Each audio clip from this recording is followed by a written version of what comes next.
Muito boa tarde a todos. Bem-vindos portanto, aqui à Casa Garden, para o Festival Literário, do qual, em nome do Instituto Internacional de Macau, quero agradecer neste domingo. Portanto, todos têm os seus afazeres, portanto, mas é também o dia do encerramento do festival, do qual agradeço toda a colaboração, e o convite foi feito por Ricardo Pinto, do qual o Instituto tem a oportunidade de fazer parte no festival, por uma conjugação também que faz muito sentido, que é as suas publicações do Instituto, que também estão acessíveis em cima. Portanto, tem uma feira do livro do festival, do qual recomendo às pessoas que gostam de ler, que já se vê muito pouco, portanto começam também a ler muito sobre Macau, tem acessível lá em cima. E estamos exatamente hoje para causa disso, não mais as publicações relacionadas ao Instituto. Portanto, há um cuidado quando falei com o Ricardo Pinto a propósito do convite que foi feito. É mais o resumo dos últimos livros publicados no ano passado. Esta sessão, na verdade, mais o livro sobre o Vitória, que marca exatamente uma história muito importante para Macau, os 400 anos da tentativa da invasão dos holandeses. Estamos todos aqui reunidos exatamente por causa de Macau e, portanto, aqui te fiz um pequeno PowerPoint. No ano passado, portanto, continuámos com o nosso leque de publicações, muitas vezes com o apoio também que o Governo nos tem ajudado, mais a Fundação Macau e o Fundo de Desenvolvimento da Cultura. Portanto, livros de cariz não só de matriz portuguesa, mas também relacionados com a comunidade de Portugal, também em Portugal, a ligação que temos com Portugal e também com a China. Portanto, isso nós vamos tentando continuar a produzir e vamos também manter as publicações, muitas delas também em língua portuguesa. Portanto, a Menina da Casa Grande, quem conhece bem, a Maria Helena do Carmo, também tem produzido muito trabalho. Portanto, foi um livro visado para a ficção, mas baseado numa história verídica que aconteceu, que foi exatamente da família do Joaquim Pereira, que está em Portugal.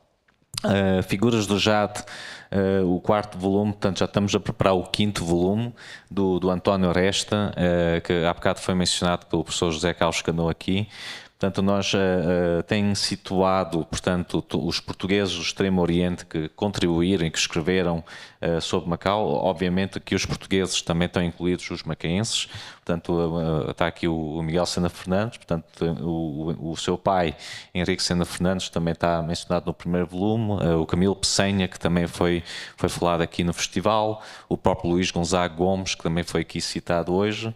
O meu avô, porque escrevia poesia popular, entre muitos autores que contribuíram para Macau e agora nestes últimos volumes já vão começando a citar autores mais da era moderna, por assim dizer. Portanto, não é só o passado, também o presente. Portanto, vamos continuando a publicar.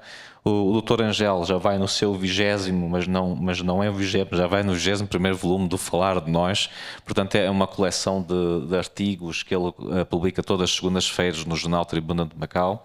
Portanto, uma crónica dos acontecimentos recentes e não recentes de Macau. Portanto, ele deixa porventura esses volumes todos para um efeito de investigação, para quem quer investigar sobre Macau, a cultura, a comunidade, entre outros. Hoje vamos falar também do José Aconchi. O livro está em edição chinesa por uma única razão, porque a Jane Lei, que foi a autora, portanto, ela hoje poderia estar aqui connosco, mas não está, porque ela está em Taipei. Portanto, eu recomendei que ela fizesse uma gravação online. Portanto, e fizemos essa gravação em vídeo, que ela vai apresentar melhor sobre o livro. E esse acontecimento do lançamento já tinha sido feito em novembro do ano passado, portanto, ali numa associação que fizemos com a RTM, portanto, a Associação dos Tóxicos Independentes de Macau, do Augusto Nogueira, que teve um público bastante presente, e também o Júlio Acontes, que é o filho do autor. Portanto, ele também deu aqui uma contribuição e falou muito a sua visão pessoal do pai. Portanto, quando estamos a falar do trabalho do José Acontes, quando estamos a relacionar com as estátuas, os bustos, portanto, edifícios que encontramos em Macau, que a arquitetura está muito presente ainda hoje, a mais falada recentemente, mas que creio eu que o Instituto Cultural vai tentar pôr lá dentro, que é na futura Biblioteca Central, portanto, aquele padrão que nós estamos habituados do Hotel Estoril. Portanto, está tudo relatado nesse livro. Agora, o professor José Carlos Canoa falou de uma situação que eu tive cuidado de ver. Eu penso que ele não falou daquela estátua que estava no Jardim das Artes, porque exatamente a Scar Jane não encontrou fonte de onde foi essa estátua. Agora, sabemos que o busto do Luís Gonzaga Gomes está neste momento na Escola Luso-Chinesa Gonzaga Gomes. Portanto, essa está presente. Portanto, a Sala Luís Gonzaga Gomes, do próprio Instituto de Saúde de Macau, que houve tentativa de revogação ou de renovação do cenáculo. Portanto, isso tudo está presente, mas na altura da pandemia também aproveito para dizer a nível institucional que a sala foi aproveitada para um centro de estudos de Macau na altura da pandemia. Portanto, enchemos de estantes, enchemos de livros que aproveitámos para transformar naquilo que nós chamamos o Centro de Estudos de Macau. Portanto, é acessível ao público. Portanto, em maio, espero eu, já com a presença do Dr. Angel, vamos inaugurar a renovação da nossa biblioteca para exatamente dar um estímulo para o acesso público a todas as pessoas que queiram conhecer o Instituto e as suas publicações. Edições infantis foi uma colaboração que o Instituto falámos logo em primeira pessoa com a Catarina Mesquita, que também não está em Macau no momento, ela está em Portugal, ou na Madeira, não é? Acho que está em Madeira. Portanto, temos trabalhado com ela porque ela já há alguns anos atrás ela foi a fundadora da editora infantil Mandarina. Portanto, ela, mais que ninguém, ela começou com esses livros infantis, portanto, na rua, portanto, tem vários que foram publicados e que ela até fez cartas, fez muitos trabalhos, digamos, destinados ao público infantil em Macau. E não só em português, mas também em chinês. Portanto, no momento que nós queríamos entrar mais com a memória e a história de Macau, achámos em primeira pessoa trabalhar logo com a Catarina Mesquita, do qual eu já conhecia. E depois dos primeiros livros, segundos livros, então fomos entrando com aquilo que foi mais complicado, que é hoje, que é sobre os 400 anos do 24 de junho, que é uma data muito relembrada, que era o Dia da Cidade. Portanto, temos o Jardim da Vitória ainda presente, o Monumento da Vitória no Jardim da Vitória, tinha exposições do São João no Lar do Senado, se não me falha, e os vários arraiais que foram feitos na altura da administração portuguesa, mas agora reativado desde 2007 com o Arraial de São João, tanto na calçada de São Lázaro e, portanto, agora na Torre de Macau. Portanto, não é por acaso hoje está aqui o Dr. Miguel Sena Fernandes, porque a Associação dos Maquenses, já naquele ano com a Casa de Portugal, portanto, teve a intenção de reativar aquilo que o nosso Arraial de São João, do qual o próprio Instituto de Saúde de Macau e depois, mais tarde, a Associação dos Jovens Maquenses também fez parte dessa iniciativa e que continua a ser festejada. Antes de passar para este tema, eu pedia aqui a organização para passar primeiro a apresentação que foi gravada com a Jane Lane sobre o José Aconchi, o qual depois daria para discussões aqui com a audiência. Pedia, portanto, agora para passar o vídeo, se faz favor. Obrigado. Thank you for coming to this talk organized by Script Roll Macau Literary Festival. And thank you, Mr. Ricardo Bindo and IIM's invitation. I'm Jane Lei. Today, I would like to introduce to you a part of history of art in Macau, and I will focus on an Italian artist who has lived in Macau for nearly 50 years. Mr. José Aconchi. So this book, Endless Summer, is from my doctoral research project, and it wasn't an easy process. And there are still a lot of imperfections in it. So I welcome any correction that you may find out in the book. So please tell me. Actually, Aconchi arrived in Hong Kong in 1935. At that moment, a British company was looking for a marble quality inspector in Italy. It was like a job just for him.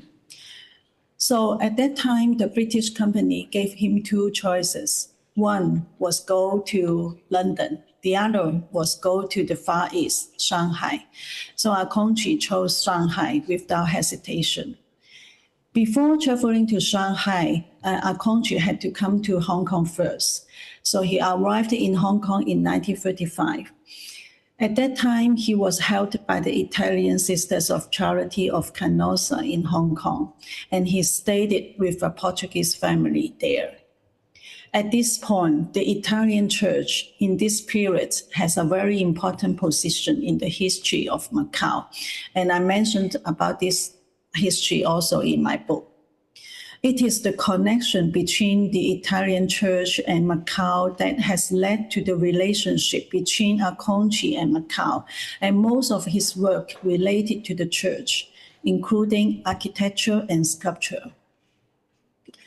So after a 6-month stay in Hong Kong, he departed for Shanghai and stayed there from 1935 to 1936.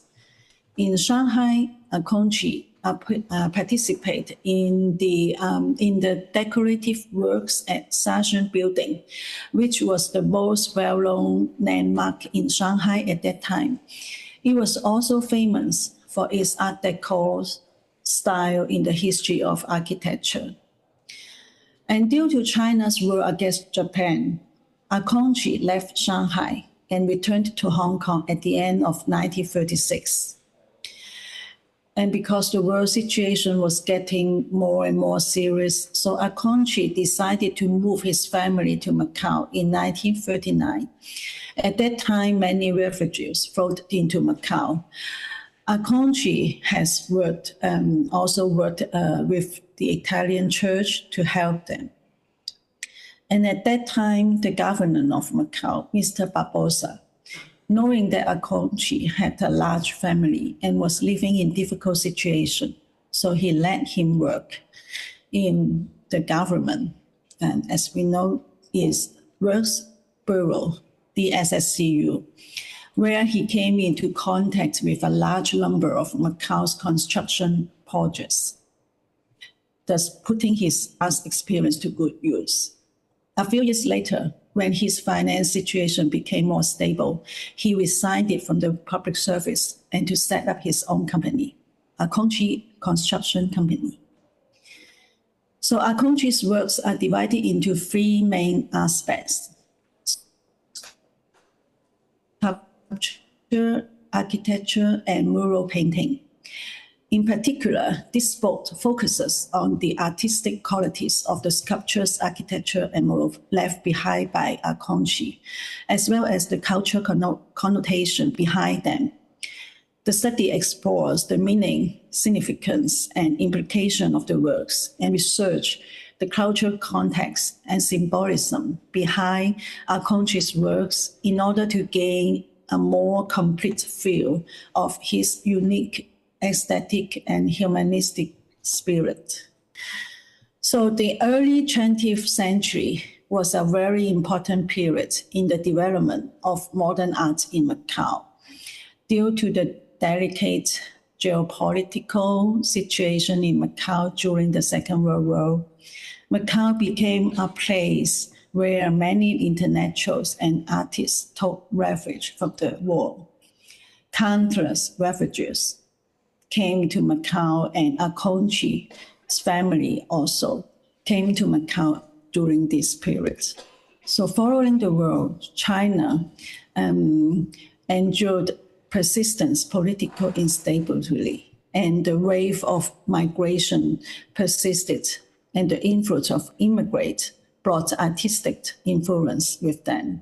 It was not until the 1980s that some Chinese artists chose to seek greater creative space in Macau. So the emergence of contemporary art in Macau did not begin in the 1980s. So this book studied the artistic works created by Akongji during his nearly 50 years period in Macau, spanning from 1939 to 1988. Akongji's life and creative endeavors inextricably linked to this place. In his years, Macau was a place of unparalleled beauty, and art sanctuary. This is a place for living and enable him to utilize his skills to unleash his creativity and provide it an endless wellspring of inspiration and motivation. So here he participated in significant urban development and public goods projects. Akonchi also devoted himself through his art. What he left behind for this city may well be described as the artistic crystallization of an era. Through his works, he has deeply embedded his aesthetic in the city, shaping the city's human landscapes and culture image. Through the study of the cultural connotation and symbols behind the works, we will be able to explore the spirits of the times and trace the cultural values of Macau. So when we talk about the architectural works of Akonchi, the most important ones are the buildings he built for churches. There are not many modern churches in Macau built after the war. Among them, 3 were built by Akonchi. San Francisco Xavier Church, who was built in 1951, Chapel of Our Lady of Sorrows, who was built in 1967, and Our Lady of Fatima Church, who was built in 1968. And each of them has a different cultural style. In Akonchi's architecture, especially in churches, where his insistence on craftsmanship can be seen clearly. Those 2 churches built in the 60s are quite innovative. They could be considered as 2 modern churches in Macau that best reflect the spirit of the Vatican II innovation at that time. And it was about Bishop D. Paulo José Tavares, who led and played a very important role at that time in the construction of these 2 modern churches. So, for example, the chapel of Our Lady of Seven Sorrows in Kao was completed around March of 1967. This church can be regarded as an architectural masterpiece that fully embodies the artistic style and humanistic spirit of Akonchi in all aspects.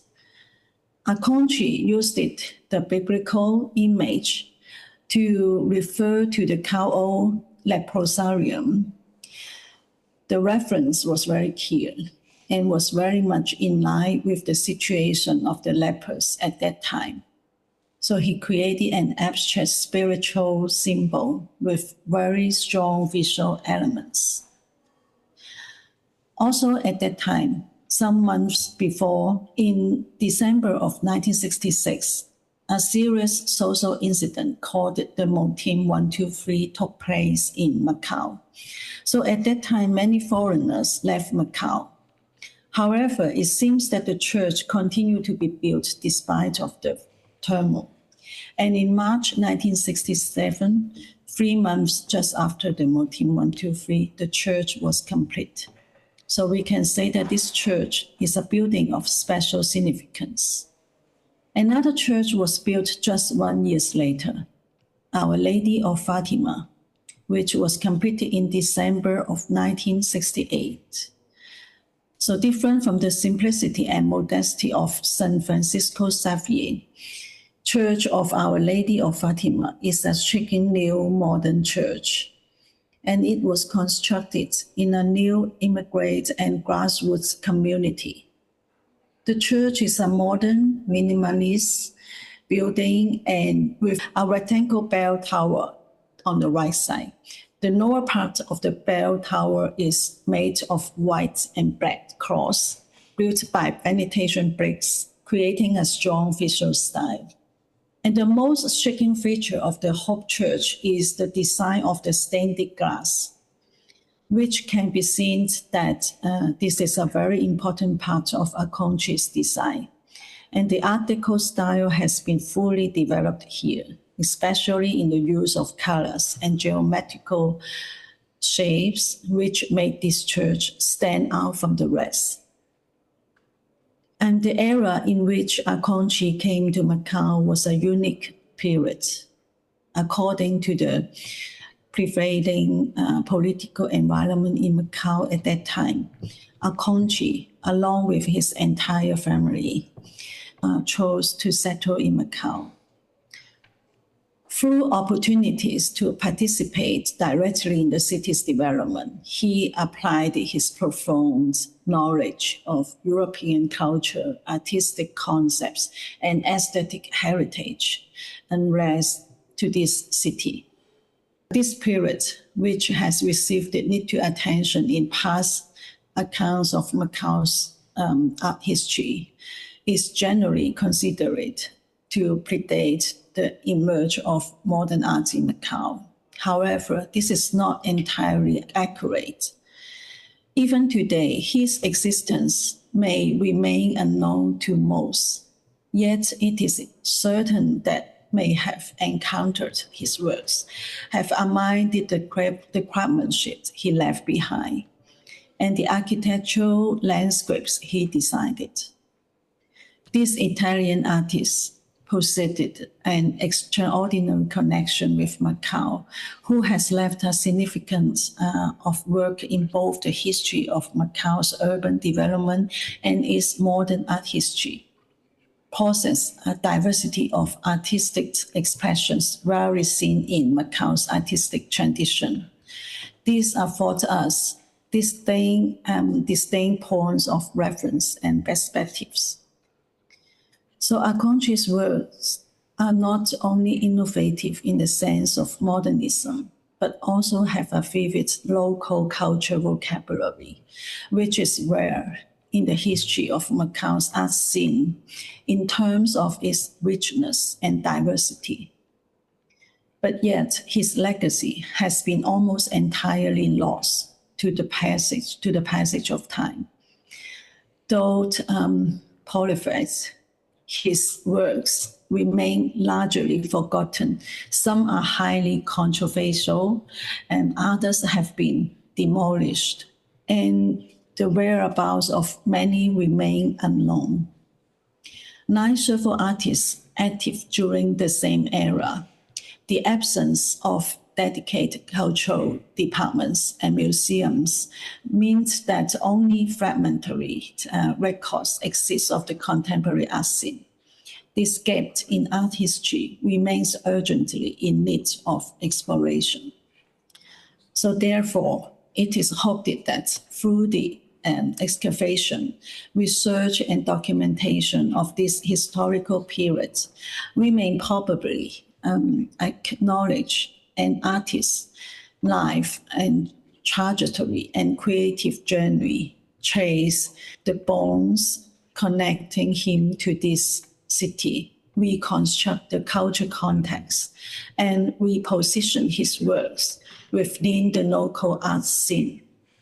This research originated from this very aspiration. As we know, there is always a competition between memory and forgetfulness in the writing of art history, especially for those artworks that have lost their historical and cultural connections. The direct effect of forgetting is the taking away of meaning. Behind it is breakdown of the local culture context, and it would be very easy for these kinds of artworks to become a sacrifice in the struggle for social power. So through today's talk, I hope we can make some amends together in this regard. Thank you. Portanto, a Jane, ela desde cedo, portanto, ela é doutorada em dissertações ligadas à história de Macau dos anos 50 até aos anos 80. Portanto, ela focou em especial aqui o José Akonchi, que deixou de facto muitas marcas que ainda são visíveis hoje na cidade. Algumas já foram retiradas por alguma razão ou contexto histórico social, mas tudo muito que ainda está preservado, portanto achamos bem ficar aqui no livro e futuramente termos uma tradução em inglês, que estamos a trabalhar com a autora para encontrar um tradutor para ter essa versão em inglês. Portanto, mas antes de entrarmos ainda às perguntas, ainda temos um outro livro, portanto esse livro hoje, que é Vitória, Vitória. Esse livro já foi apresentado no ano passado, no fim do ano.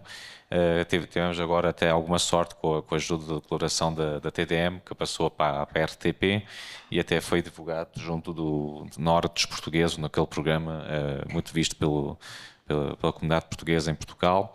Portanto, chinês e português, porque nós continuamos a acreditar que os livros publicados têm que também chegar à audiência chinesa, portanto, para eles também perceberem um bocado o contexto, porque este em particular tem um contexto histórico, mas não queríamos fazer um livro dedicado só à história do 24 de junho, porque isso já está muito publicado, tem inclusivamente muito para ser investigado ainda. Queríamos fazer algo que a comunidade, ou pelo menos a parcela mais jovem, tivesse acesso de uma maneira mais acessível possível, mas com a arte aqui do Rodrigo, que quem conhece e lê o Ponto Final, portanto ele tem sempre uma coluna aqui do cartoon, por assim dizer, portanto muitas vezes o contexto político também, mas aqui não é o caso, portanto aqui é o contexto cultural histórico.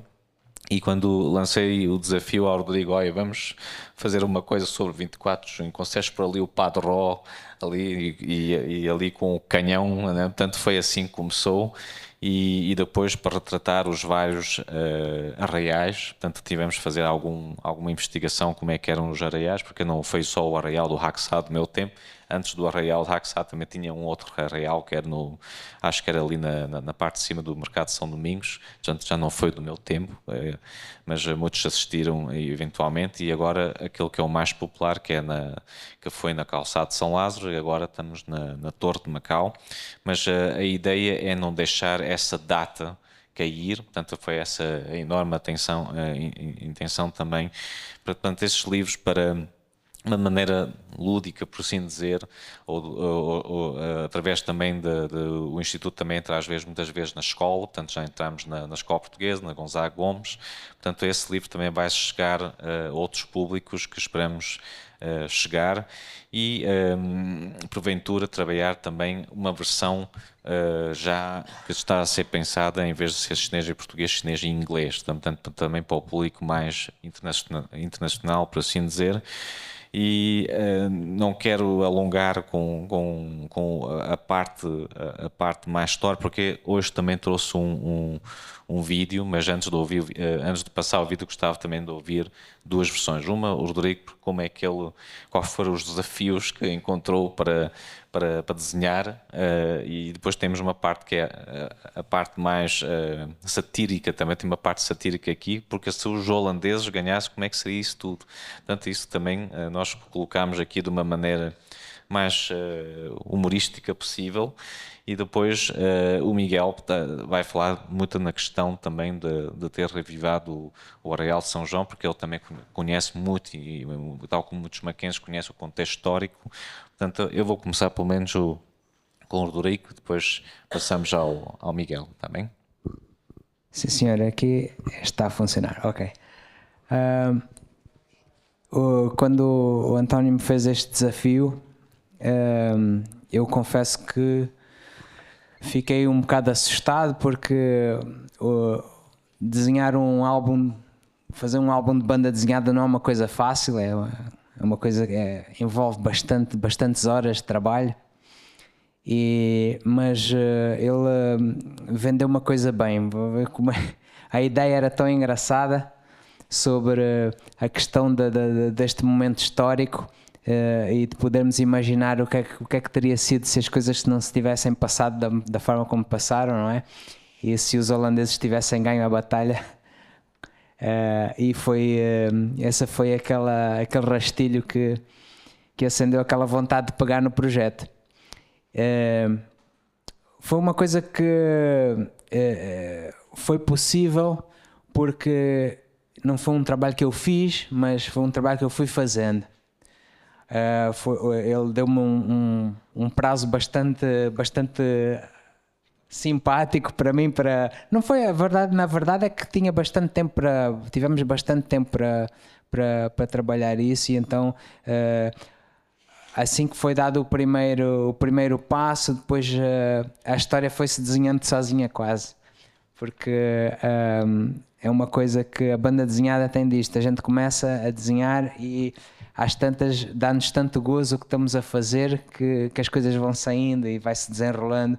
E foi um trabalho feito em equipa, isto não é só meu, parte de uma grande ideia. E tenho a história que é escrita pela Catarina Mesquita, que é muito, de uma forma muito engraçada e com bastante dinâmica. Acho que ela me tornou o trabalho bastante facilitado, e a gente foi resolvendo as coisas graficamente à medida que íamos fazendo e que a história ia rolando, não é? Onde é que havíamos de situar cada um dos momentos, não é? Porque isto basicamente é um holandês que chega a Macau durante o festival, não é? de São João, o Arraial de São João, e encontra um macaense e pergunta-lhe o que é que se passa aqui e tal, e aí ele começa a contar a história, como é que tudo isto surgiu e este momento histórico a que isto remonta, e vão passando por várias zonas da cidade. Acho que era uma ideia engraçada nós mostrarmos bastantes partes de Macau, não é? Até porque esse arraial não se passa sempre no mesmo sítio, né? Teve vários locais da cidade onde ele se passou, e basicamente foi isso. Nós fomos em conjunto resolvendo cada uma das situações, e para mim foi um gozo e um prazer muito grande. Fiquei muito orgulhoso do resultado final e espero que todos gostem, se tiverem a oportunidade de ver.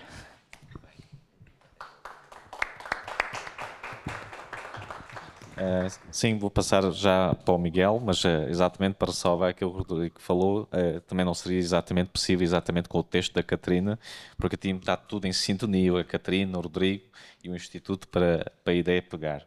Portanto, já agora de imediato para o Miguel, uma sugestão, opinião sobre o livro, também pode ligar o Arraial e a história. Eu gostei do formato, porque, aliás, antes de mais, muito boa tarde a todos.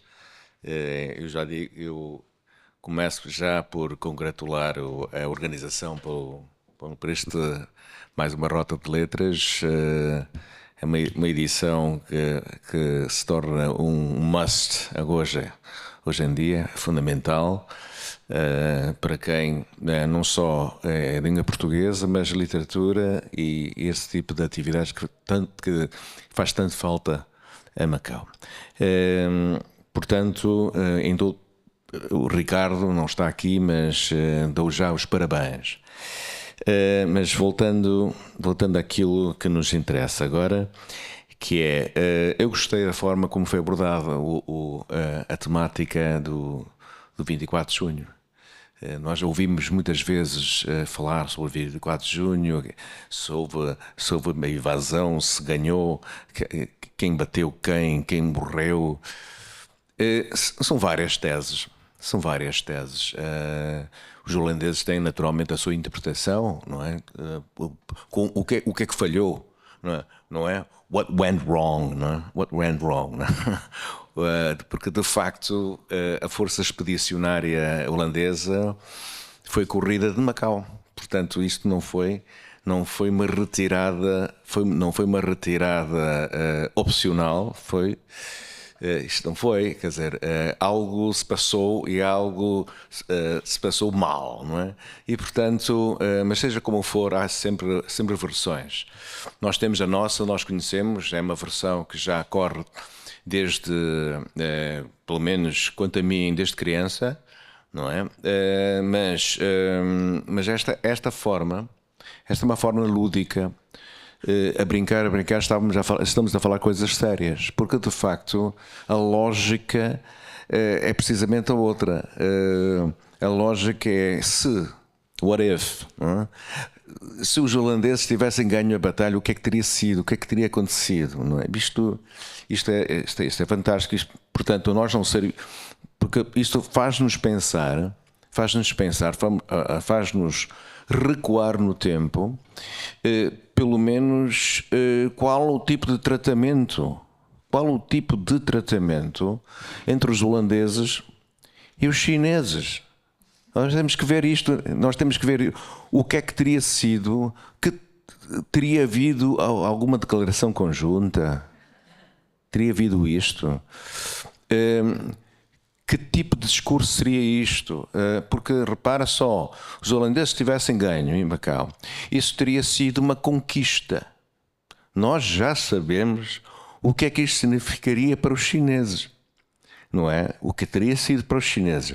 Em Hong Kong, bem ou mal houve um tratado, não é? Bem ou mal houve um tratado. Desigual ou não, mas houve um tratado. Aqui o resultado disto teria sido uma conquista forçada, armada no território chinês, nessa altura, naturalmente numa China fragilizada. É um discurso que já sabemos. Portanto, seria uma tomada de força no território chinês. Portanto, o que é que os chineses, isso fazendo naturalmente nessa lógica do what if, o que é que a China teria encarado a questão de Macau? Com a Holanda, naturalmente. Não é? Com a Holanda, não é? Naturalmente, não sei se haveria a Gruta de Camões, por exemplo, não é? Não sei. A Gruta de Camões, não sei se haveria, será? Haveria naturalmente todos os pintores, toda a arte, tudo aqui, não é? Naturalmente, mas a transformação disto tudo, a transformação de Macau, não é? Teria tido um curso completamente diferente. O que nós somos agora, o que temos agora, goste-se ou não, este entendimento natural com os chineses, com a população chinesa, a nossa interação praticamente natural com todos, não é? Existe porque aquilo não aconteceu. Se nós repararmos, não é? Porque não aconteceu. Portanto, tudo se manteve na mesma. Claro que houve alguma modificação, claro, porque, enfim, portugueses aqui, muito contra a vontade dos chineses, passaram a fortificar a cidade. Portanto, isto porque os chineses nunca quiseram, foram sempre contra a fortificação. A fortificação não podia haver guarnição militar e tudo, mas tivemos que fazer isto. Se foi um pretexto ou não interessa, as coisas aconteceram. Portanto, mas sempre Portugal e China, sempre portugueses e chineses. Portanto, houve essa evolução toda. Podia naturalmente, mesmo neste domínio, ter havido outro tipo de evolução dos acontecimentos, mas não há dúvidas de que onde nós nos encontramos, o que nós estamos a fazer, a nossa postura em Macau, tem muito a ver com isso. Tem muito a ver com isto, não é? Portanto, voltando à lógica deste livro, que é uma lógica lúdica, mas a brincar, nós estamos a falar coisas sérias. E de facto é uma outra perspectiva. Teria sido uma outra perspectiva. É uma outra perspectiva. É pôr um holandês a contar na perspectiva de um holandês turista, naturalmente, o que é que podia haver, não é? Nada de coisas institucionais, mas um turista a ver, a pensar e a raciocinar nesta lógica. Portanto, é um trabalho, à partida, nós vemos isto, pronto, são desenhos fantásticos, não é? Isto há Rodrigo, com um humor muito típico do Rodrigo, não é? Até eu apareço aqui, se não estou em erro, eu estou aqui, até estou aqui, imagina só. Mas, seja como for, isto é uma outra maneira de contar a história, e dar importância, de facto, ao 24 de junho. 24 de junho como uma data histórica para Macau, não é só apenas o dia do santo, calhou ser o dia de São João Batista, não é? E que em Portugal celebra-se de uma outra maneira, portanto há um outro significado, há um significado popular em Portugal, portanto faz parte de um dos santos populares, seria também aqui, foi naturalmente isto por influência portuguesa. Claro que o São João é também um santo popular, mas é um santo popular com esta característica histórica que é acoplada à celebração deste santo, não é? Portanto, é o dia da cidade, no fundo, é o dia da cidade. Até em 1999 não era o dia de São João Batista, é o dia da cidade. O dia da cidade comemora-se no dia 24 de junho. Hoje em dia não há dia de cidade, só há dia da Arraiam, que nós já sabemos que é o dia 20 de dezembro. Portanto, a parte oficial tem a sua razão, teria a sua razão que não temos essa celebração, a única celebração possível para Macau a partir da Constituição da Arraiam seria no dia 20 de dezembro. Tem a sua lógica, isto nós não vamos discutir, mas indubitavelmente, não se pode ignorar, durante 400 e tal anos, durante a presença portuguesa em Macau, sempre se celebrou esta data. Essa data não foi apenas, naturalmente nós temos a parte oficial, porque era uma data oficial, havia naturalmente todo um aparato oficial na celebração do 24 de junho, mas os próprios chineses também se juntavam a estas celebrações. Eles sabiam, todos eles sabiam, aliás, o próprio 24 de junho, a tal vitória sobre os holandeses, nem toda a gente conta essa parte da história, não é? É uma data que diz respeito a Macau, não é apenas de portugueses. Por isso mesmo, nós tivemos muitas vezes que explicar a razão por que celebramos o 24 de junho, é justamente para puxar esta parte que muitas vezes é ignorada, que é a própria participação da cidade de Macau. É que, se nós repararmos bem, a guarnição portuguesa, digamos, era minúscula em Macau, absoluta minúscula. Foi numa época, não é, em que os chineses saíam todos para Cantão, uma época da feira de Cantão. Os holandeses sabiam perfeitamente quando a cidade era relativamente vazia. E atacaram nesse mesmo dia. A guarnição portuguesa, não é, teve que contar com todos, com escravos, porque havia escravos, chineses, toda a gente de Macau que fosse possível de empurrar esta força expedicionária para fora. Portanto, é uma celebração da cidade de Macau, não é só por parte dos portugueses. Portanto, quando nós temos um livro destes, poucas páginas, a contar essa história e desta maneira, eu só tenho que aplaudir. Eu só tenho que aplaudir. Portanto, parabéns para já, parabéns a Rodrigo, parabéns também ao Instituto Nacional que apostou neste livro e, naturalmente, a própria autora deste livro, Catarina. Obrigado, Miguel. Não sei se ainda estamos a tempo, porque eu tinha preparado o vídeo, portanto, seguia já, depois íamos chegar logo às perguntas para interagir com o público.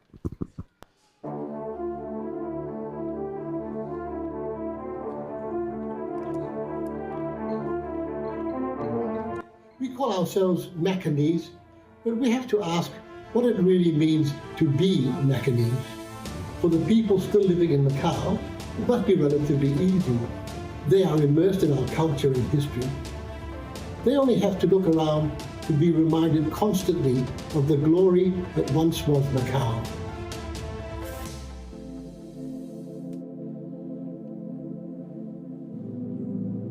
Years ago. It was a great day for Macau and has been ever since. A data é uma data importante porque era para nós a data da cidade de Macau, a cidade que tem a ver com a nossa memória, a nossa sobrevivência, a nossa continuidade aqui.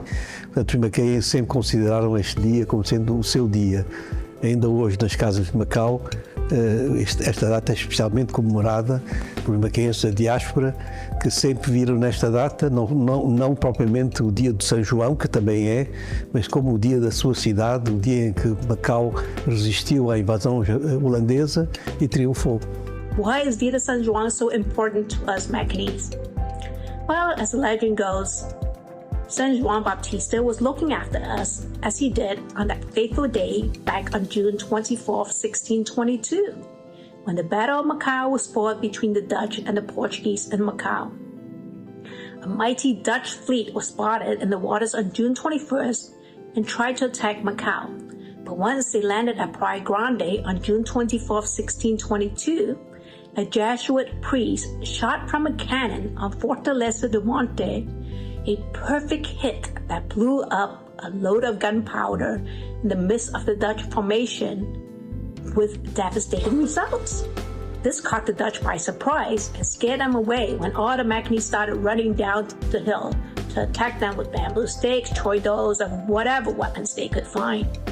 But with this much celebrated victory on June 24th after a 3-day battle, the Portuguese attributed this to the intervention of San Juan, whose feast day it was, Dia de San Juan, the 24th of June, and has been celebrated in Macau ever since, also known as Day of Macau, the day Macau was saved.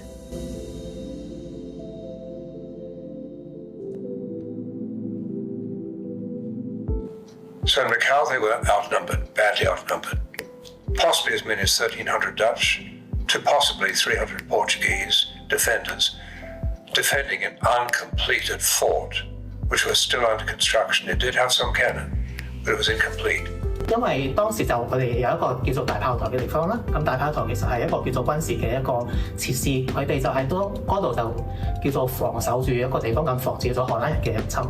咁最後亦都係1622年嘅6月14號，佢哋叫做成功叫做擊退咗荷蘭人嘅軍隊，咁就成功叫做保護咗即係澳門呢個地方作為一個葡萄牙中轉站。No, nobody has given much attention to the fact that the African slaves, the Portuguese slaves in Macau, might have been thought to take the opportunity to turn against the Portuguese. They didn't. The slaves sided with their Portuguese masters. What does that tell us? It tells us that the Portuguese in fact treated these Africans well, and possibly the slaves thought if the Dutch won, they'd be worse off than before. That might indeed have been the case. But the slaves helped to turn the tide against the Dutch. 咁葡萄牙人以至係一啲即係當地嘅澳門人啦，咁為咗紀念呢件事件咧，咁我哋就即係叫做個勝利日，即係 Victory Day。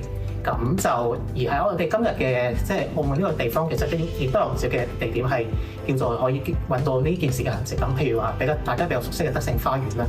德勝花園嘅設立其實就係為咗紀念翻呢件事嘅一啲事蹟喺度。咁另外其實即係過往喺回歸之前，我哋都有一個叫做城市日或者澳門市日嘅一個節日啦。咁其實同樣地係6月24日係為咗即係recall 翻即係記翻係呢件事咁樣。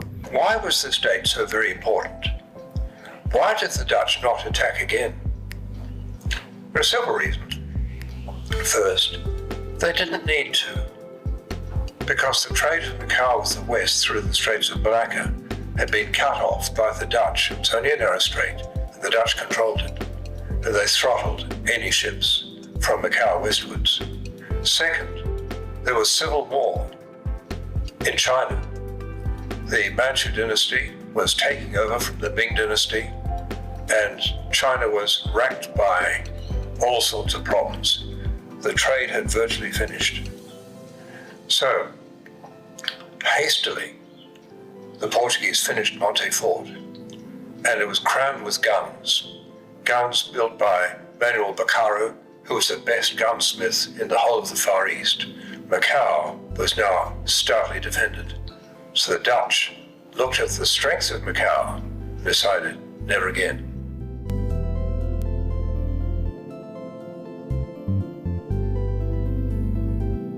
A comunidade macaense sente especialmente este dia porque tem a memória da história que foi sendo passada de geração em geração e depois também na escola, no seio da família e em associações a que cada um de nós pertence, procuramos sempre lembrar esta data. Mas, obviamente, que acho que as portas devem estar abertas a todas as comunidades de Macau. Agora, Macau não tem só uma comunidade portuguesa e uma comunidade chinesa ou uma comunidade macaense, mas tem também outras comunidades, a filipina, a tailandesa, a indonésia, tantas outras nacionalidades escolheram Macau para ser a sua terra e acho que também devem abrir as portas, mas convém explicar bem o significado da data. E quem entra numa atividade desta, o Arraial é sempre uma boa oportunidade porque permite envolver muito mais gente numa festa de rua, que pode ser de rua, mas também pode ser dentro de um recinto grande. Agora temos tantos estabelecimentos hoteleiros com dimensão adequada. Claro que há sempre encargos maiores quando se trata de fazer num estabelecimento hoteleiro. Na rua é mais simples, já havia uma tradição, mas não poder ser na rua porque tem vantagens, mas também tem inconvenientes que nós compreendemos. É possível fazer uma boa comemoração desde que haja vontade e capacidade de iniciativa e de realização. 咁正因為6月24號同時亦都係即係我哋叫做聖約翰節嘅一個日子啦，所以其實葡萄牙人就認為聖約翰係保護咗澳門係即係呢場戰役入邊嘅勝利，所以亦都即係以聖約翰城作為咗澳門嘅一個主保嘅一個聖人為咁樣啦。咁而時至今日啦，我哋亦都有即係聖約翰節一個叫做非遺嘅項目啦。咁其實係延續翻即係除咗聖約翰節嘅慶祝活動之外本身啦，咁亦都係作為一個叫做歷史嘅一個保留或者記憶上面嘅一個延續。因為其實無論係聖約翰節或者係6月24日呢個歷史事件本身係對澳門嘅影響十分之大。咁其實佢主要嘅影響就包括係呢個戰役之後咧，咁其實葡萄牙人就派咗即係澳門嘅第一個叫做總督一個軍頭馬士加路耶過嚟，咁佢成為咗澳門嘅第一任總督啦。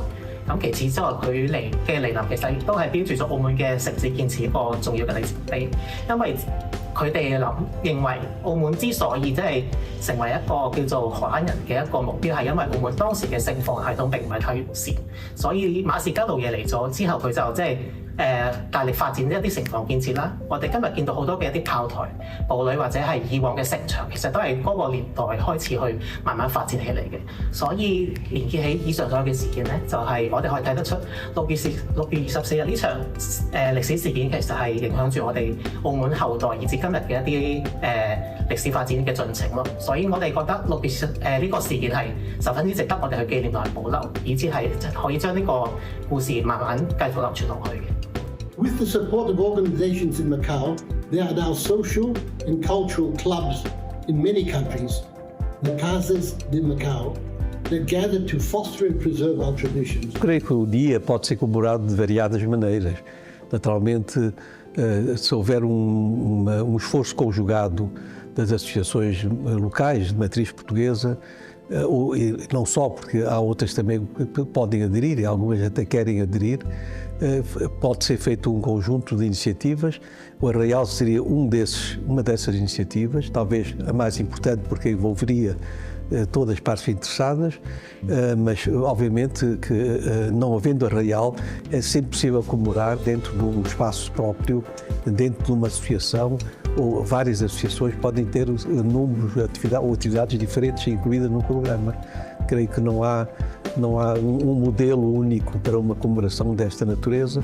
Antigamente, quando ainda estávamos na vigência da administração portuguesa, o Leal Senado promovia uma missa na Sé Podia ter sido também uma missa campal noutros tempos, portanto o formato variava, e também havia um outro conjunto, havia sessões solenes ou até palestras, exposições. Portanto, é uma questão de imaginação e de vontade. Creio que as associações locais podem se juntar, até recomendo e sugiro isso, que se encontrem para conversar, para fazer um programa, em vez de estar cada uma virada sobre a sua própria casa e as suas próprias iniciativas, que se juntem para tentar fazer uma comemoração muito mais significativa, mais visível, e que seja mais marcante também. We are encouraged every year to gather to celebrate the great victory on June 24, 1622, when Macanese fought off and expelled an attempted invasion by a large Dutch fleet. That happened on the feast day of St. John the Baptist, in Portuguese, Dia de São João.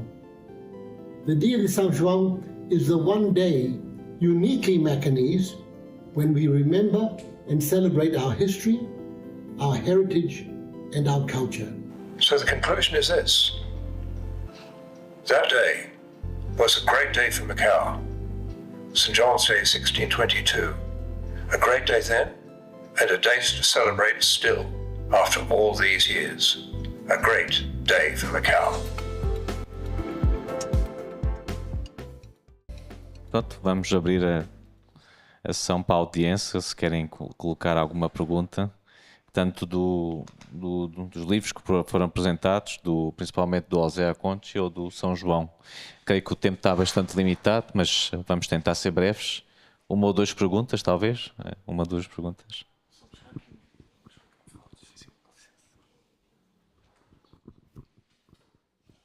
Sim, senhor engenheiro. Boa tarde. Eu tenho a voz um bocado desafinada hoje. Em qualquer dos casos, estando aqui nesta sala, recordo-me que há 50 anos atrás fizemos o primeiro seminário sobre património aqui. E convencemos as obras públicas a não darem licenças de demolição do nosso património. Bem, passo adiante.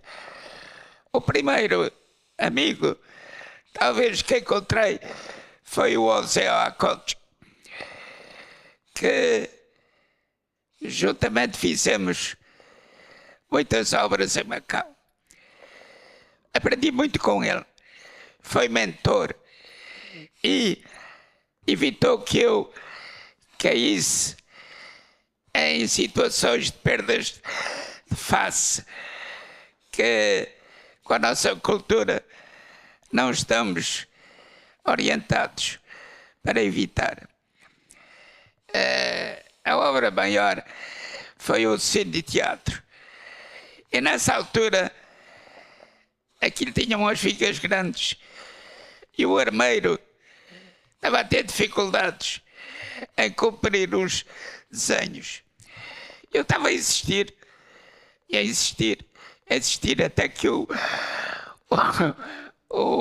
Aconte disse: para lá com isso, senão ele perde a face. E não há um armeiro em Macau que faça o cine-teatro. Eu aprendi. Ele era bom cozinheiro. E em Coloane, na sua cabana, passamos boas horas a olhar para o mar e para os bronzes estirados na praia. Foi um bom homem, um pater famílias, com 15 filhos, que durante a guerra ele lutou e esforçou-se para os alimentar. Hoje em dia estão alguns bem colocados em Hong Kong, outros no céu, como ele.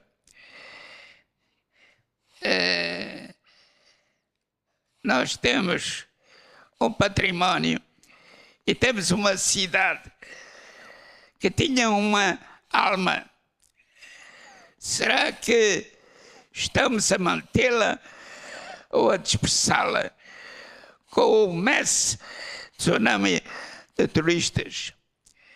Atenção, vamos tentar dar experiência de Macau, da alma de Macau, em fotografias, em poesia, em literatura, em cartoons, em tudo que possa as novas gerações apressadas e ansiosas no clique acalmem e se sintonizem com o verdadeiro Macau.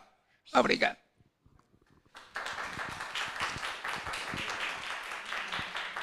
Muito obrigado, Sr. Engenheiro.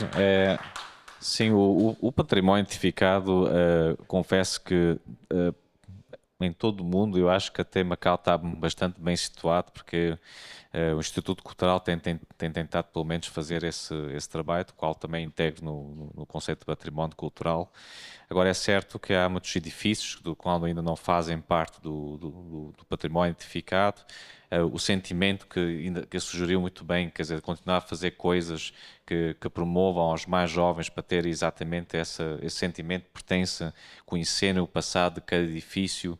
Eu acho que tudo isso é importante. Portanto, pelo menos o Instituto está virado para isso. Portanto, nós continuamos a publicar. Enaltecemos agora o José Contes, como iremos certamente depois enaltecer outras figuras, sempre com possibilidades, com ou sem apoio do governo. Vamos tentar fazer esse trabalho. Portanto, eu acho que sim, a alma que falou tem muito a ver com os povos de Macau. Portanto, como os povos de Macau vão continuar a lutar pela alma de Macau. Só para acrescentar mais uma coisa. Eu julgo que hoje em dia há uma crescente consciencialização do público sobre a identidade de Macau. Hoje em dia existe mais a consciência de que Macau tem que manter a sua diferença. Não falo naturalmente a nível do institucional, mas eu falo a nível do cidadão comum, pelas coisas que eu ouço muitas vezes nas redes sociais, aquilo que se fala nas redes sociais, há aquela potência de proteger aquilo que é nosso, quando diz nosso, de Macau, não é? E, portanto, mas o que ressalta aqui isso tudo é, sem olhar realmente para o passado, neste sentido, não haver preconceitos do passado, porque pode haver, porque no fundo, naturalmente, enfim, a passagem dos portugueses por Macau, por exemplo, não foi incólume a outro tipo de reações, mas mesmo assim existe esta coisa de abraçar aquilo em que Macau se identifica, proteger aquilo que é de Macau. Uma nova juventude que começa a sair com esta mesma consciência, porque eles próprios também sentem essa onda avassaladora da globalização. É evidente que nós não... Isto aqui é uma nesga da grande China, não é? Portanto, é evidente que os ventos, quando sopram bem forte sobre Macau. Mas, não obstante, existe esta ideia de que nós temos que proteger. É por isso, jovens que nós vemos que estão ligados ao património, não é? Ao património intangível, não é? Por exemplo, são poucos, naturalmente são poucos, mas são uma presença indelével desta camada de jovens que querem proteger aquilo com que Macau se identifica, não é? Portanto, isto sem podermos recusar o que é do passado, não é? Portanto, isto é importante ressaltar. Oxalá que esta consciencialização tenha mais eco, não é? E faça com que a população de Macau, aqueles que realmente amam Macau e que têm raízes em Macau, que se identificam com esta terra, que trilhe com maior sucesso, não é? Muito bem, estamos na. Oi? Olha, foi vitória. Ah, foi.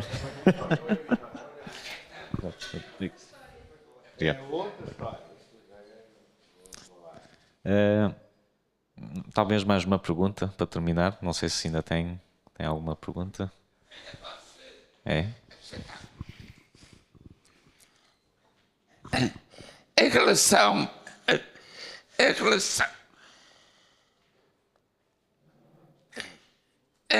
aos holandeses, eu tenho pensado bastante. E neste mundo atual, onde a ganância continua a imperar, temos uns passados em que os holandeses e os ingleses nos foram empurrando para fora de Sri Lanka, Ceilão, Malaca e queriam também Macau. Foram ao Japão e instalaram-se lá. Depois de nós termos estado lá e continuamos a ter boas relações, mas menos comércio. Macau, como porta para o mundo, tem um grande papel, em inglês, role. Esta plataforma que está a praticar fóruns, temos o Fórum Macau, China, Lusofonia.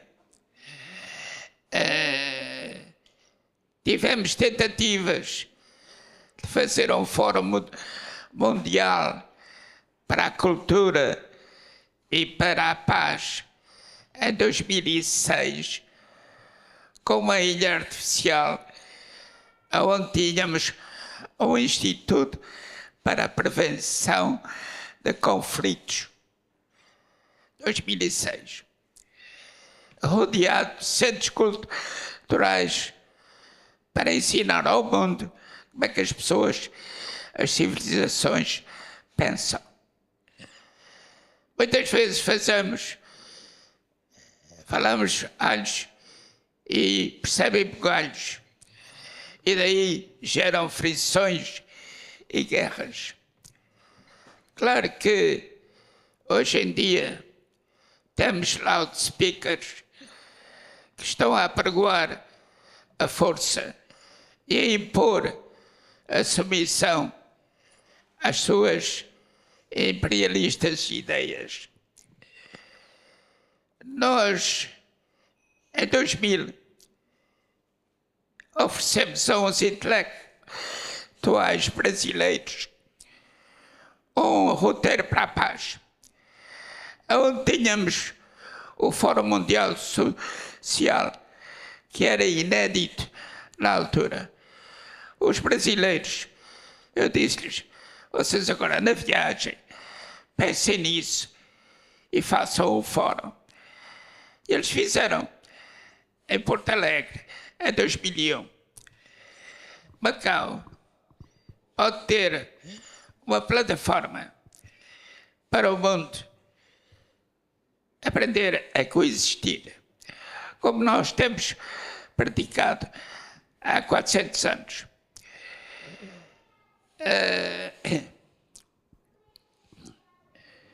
Eu acho que temos as instalações e os incentivos para podermos abrir portas para as pessoas se reunirem pacificamente e evitarem conflitos. Concordo plenamente. Vamos continuar a trabalhar neste sentido. O festival está a fazer a sua contribuição, portanto eu sei que todos os anos promove essa iniciativa e vamos continuar a promover, porque a literatura, as discussões, os debates que aqui vamos tendo também é uma forma de promoção pacífica, portanto, e é assim que Macau tem resistido ao longo dos séculos essas turbulências todas que nós vemos, inclusivamente o que está a acontecer agora ao mundo, portanto que assim seja e que Macau resista sempre a essas tempestades, com ou sem holandeses. Portanto, os holandeses, para mim, não têm nada contra eles, né? Portanto, foi simplesmente um facto histórico que aconteceu, podia ter sido outras pessoas, mas foi com os holandeses, mas foi a união, portanto, foi a união de Macau, no fundo, seja qual foi as comunidades, mas pronto, foi durante o tempo da administração portuguesa, portanto, é certo que Portugal soube manter firme, né, e depois com a ajuda também dos maquenses, dos chineses que estavam já aqui, e até os estudos já vão, que eram os escravos, que foi citado pelo Setúbal Braga, que eu até vi, foi lido numa revista, acho que era Macau Magazine, que eram os moçambicanos, né, portanto eram os moçambicanos que estavam connosco. Muito obrigado mais uma vez. Dr. Frederico, sim. Sim.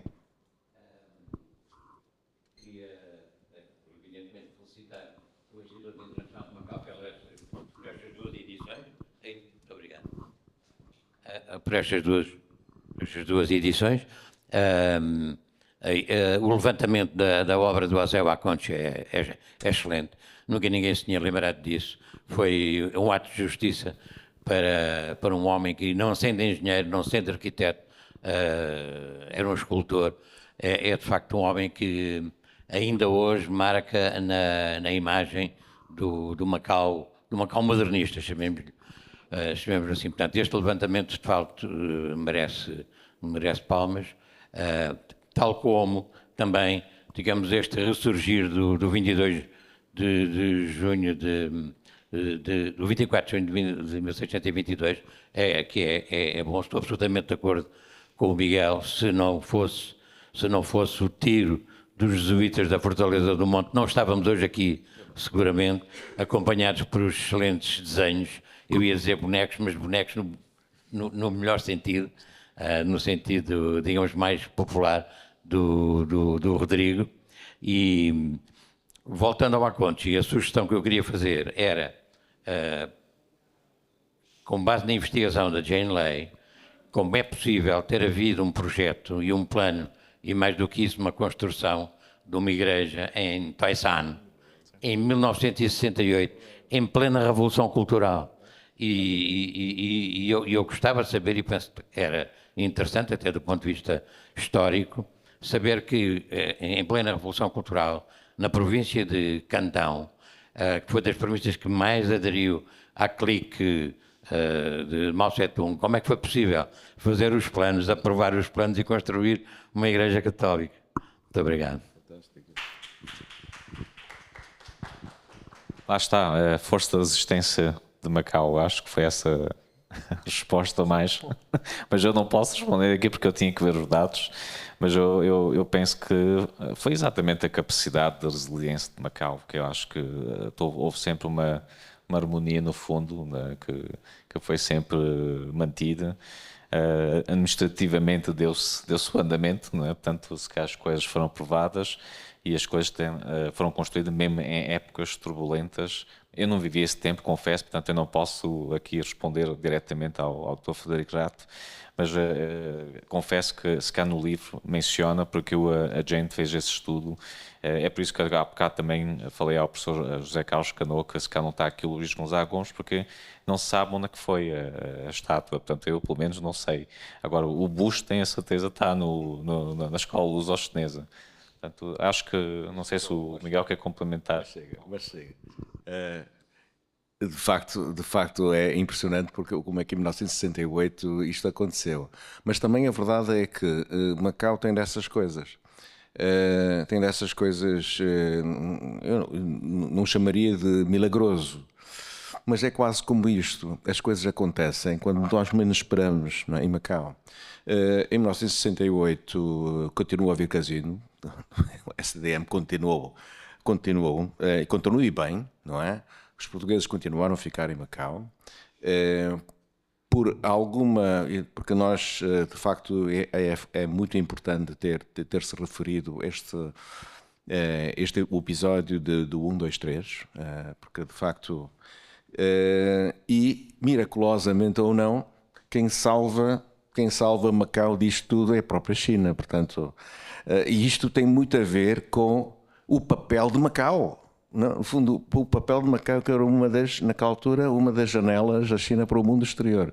Talvez por isto tivesse fechado aquele olho e por ter permitido muita coisa ter acontecido, apesar de uma nova onda que Macau atravessava, e as coisas começaram a acontecer. Não é?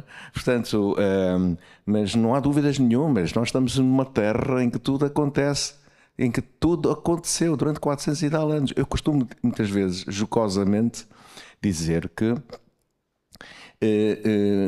Macau sobrevive 400 e tal anos graças à sua insignificância. Porque se fosse a cobiça, a real cobiça das outras potências, isto teria sido um palco de disputa, até mais não. O episódio dos holandeses é um mero episódio. Mas não, Macau, uma terra tão pequena, sem recursos, absolutamente, é uma terra de passagem, não é? E acontece isto e nós sobrevivemos 400. Isto é milagre. Isto é milagre. Porque é natural para a China. Não iria causar um problema diplomático por causa de uma terra que não seja enganada, não é? E portanto, nisto estava a sua importância, se calhar. Isto é ironia, aqui em Macau é uma terra de ironias também, não é? Portanto, se calhar, isto voltando a 1968 e a igreja construída pelo José Conte, se calhar estava precisamente neste âmbito. Muito obrigado a todos, mais uma vez, e obrigado ao Festival de Rota de Letras e a toda a organização que nos apoiou nesta sessão. Muito obrigado a todos. Obrigado, Rodrigo. Obrigado, Miguel.